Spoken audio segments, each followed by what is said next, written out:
Welcome to Westmoreland State Park. Today we're going to be talking about bugs, slugs, snakes, and leaves. What do you think all of these have in common? They live on the forest floor. Leaves decompose and they put energy back into the soil.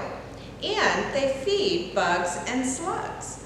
What do you think eats bugs and slugs? Well, turtles do, and mice eat insects, and they also eat seeds. Seeds are also on the forest floor. And do you know what eats mice? Snakes. Snakes eat mice. And we're going to talk a little bit about snakes today.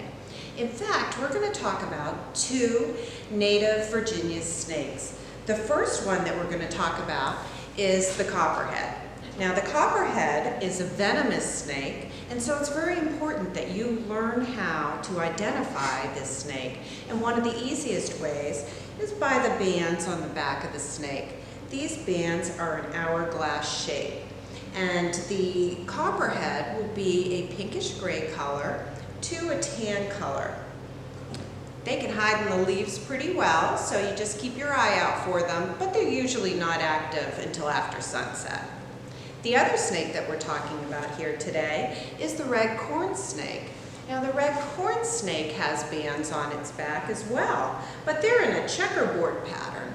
And you notice that the color is an orangish tan color, but it also can be a gray color as well.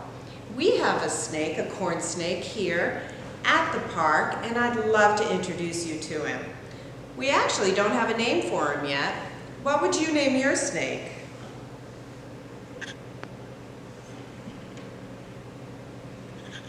Here he is.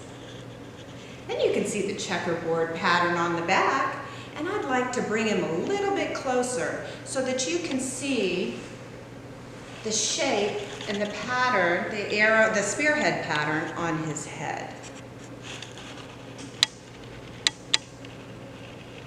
He's so friendly. You don't need to worry about corn snakes. Thank you so much for joining us here today. And I'm happy that you got to learn a little bit about what is in our backyard.